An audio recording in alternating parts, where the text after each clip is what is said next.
जय गणेश देवा। स्वागत है आपका हमारे चैनल कथा जगत की इस विशेष श्रृंखला में।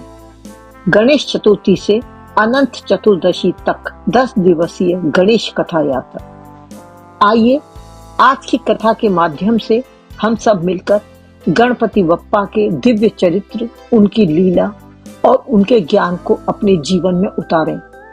तो चलिए शुरू करते हैं आज की विशेष कथा।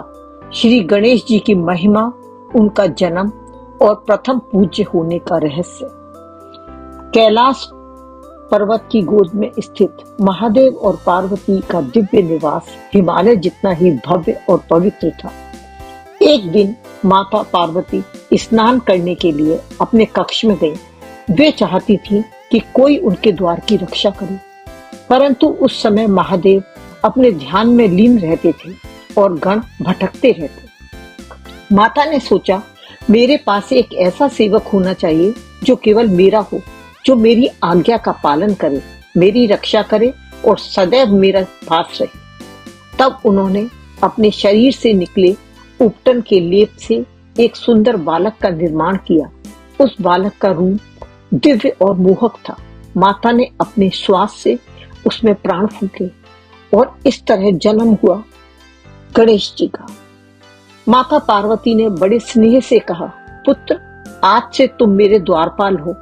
जब तक मैं स्नान कर रही हूँ, किसी को भी भीतर मत आने देना।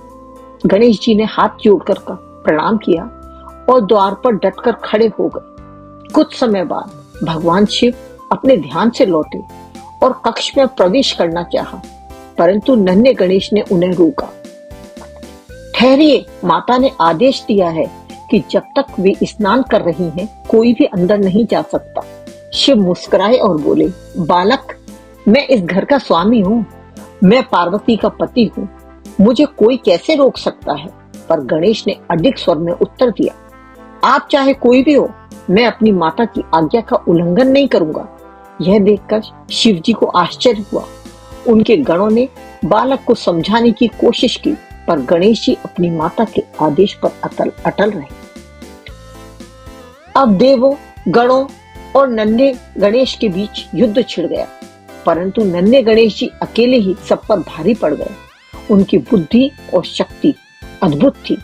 गणेश जी ने अपने छोटे से शरीर से पर्वत जैसी ताकत दिखाई। देवगण हार मानकर शिव के पास लौट गए और बोले, प्रभु, यह बालक साधारण नहीं है, इसकी शक्ति अपार है। शिव जी क्रोधित हो उठे। उन्होंने स्वयं युद्ध करने का निश्चय किया। तूफानी बादल छा गए, कैलाश की घंटियां कांपने लगी।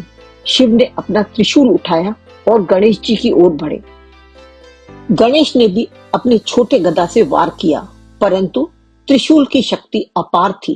क्षण भर में त्रिशूल गणेश जी के गले पर चला गया और उनका शीश धड़ से अलग हो गया। पूरा कैलाश मौन हो गया। माता पार्वती जब बाहर आई और यह दृश्य देखा तो वे चित्कार कर उठे, हे महादेव, आपने मेरे पुत्र का वध कर दिया। यह अन्याय है। यदि आप मेरे पुत्र को जीवित नहीं करेंगे तो मैं अपने तप से समस्त सृष्टि को भस्म कर दूंगी। देवगण भयभीत हो उठे। उन्होंने महादेव से प्रार्थना की, प्रभु, माता पार्वती के क्रोध से संपूर्ण जगत नष्ट हो सकता है, कृपया इस बालक को पुनर्जीवित करें। तब शिव का हृदय पिघल गया। उन्होंने आदेश दिया, जाओ, उत्तर दिशा की ओर चले जाओ। जो भी प्रथम प्राणी तुम्हें मिले, उसका मस्तक लाकर इस बालक पर स्थापित करो।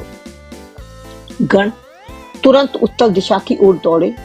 वहां उन्हें एक विशाल, शांत और दिव्य हाथी मिला। उन्होंने हाथी का मस्तक लिया और वापस शिव के पास आए। शिव ने अपने कर कमलों से हाथी का सिर गणेश के धड़ पर स्थापित किया और उसमें प्राण फूंक दिए। क्षण भर में बालक पुनः जीवित हो गया, परंतु अब उसका सिर हाथी का था। गणेश जी उठ खड़े हुए। उनके हाथों में दिव्यता, चेहरे पर मासूमियत और आंखों में करुणा की चमक थी। पार्वती ने उन्हें गले लगा लिया। तब शिव ने घोषणा की, यह मेरा और पार्वती का पुत्र है। यह गणों का ईश होगा, अतः इसका नाम होगा गणेश। आज से समस्त लोकों में किसी भी शुभ कार्य से पूर्व इसकी पूजा होगी। यह विघ्नों का नाश करने वाला और भक्तों को सुख संपत्ति देने वाला होगा। इस प्रकार विघ्नहर्ता गणपति का उदय हुआ। देवताओं ने गणेश जी की स्तुति की। वे प्रथम पूज्य देव बने। भक्तों ने कहा, हे गणेश, आप ही ज्ञान और बुद्धि के देवता हैं, आप ही विघ्नहर्ता हैं। हम हर कार्य की शुरुआत आपसे करेंगे।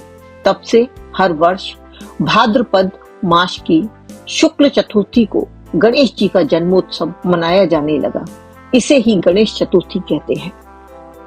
यह कथा हमें सिखाती है कि माता पिता का आदेश सर्वोपरि है। सच्ची निष्ठा और कर्तव्य निष्ठा कभी व्यर्थ नहीं जाती। अहंकार का परिणाम विनाश है और भक्ति और तप से पुनर्जन्म संभव है। और सबसे बड़ा संदेश, हर शुभ कार्य की शुरुआत भगवान श्री गणेश के स्मरण से करनी चाहिए। इस प्रकार गणेश चतुर्थी का आगमन हमें विघ्नहर्ता गणपति की दिव्यता का अनुभव कराता है। तो आइए हम सब मिलकर कहें, गणपति बप्पा मोरिया, मंगल मूर्ति मोरिया। तो यह थी आज की गणेश कथा। अगर आपको यह कथा अच्छी लगी हो तो लाइक करें, सब्सक्राइब करें और इस श्रृंखला को और लोगों तक पहुंचाएं, ताकि हर कोई गणपति बप्पा के आशीर्वाद से अपने जीवन को मंगलमय बना सके। मिलते हैं अगली कथा में। तब तक के लिए बोलिए गणपति बप्पा मोरिया, मंगल मूर्ति मोरिया। धन्यवाद।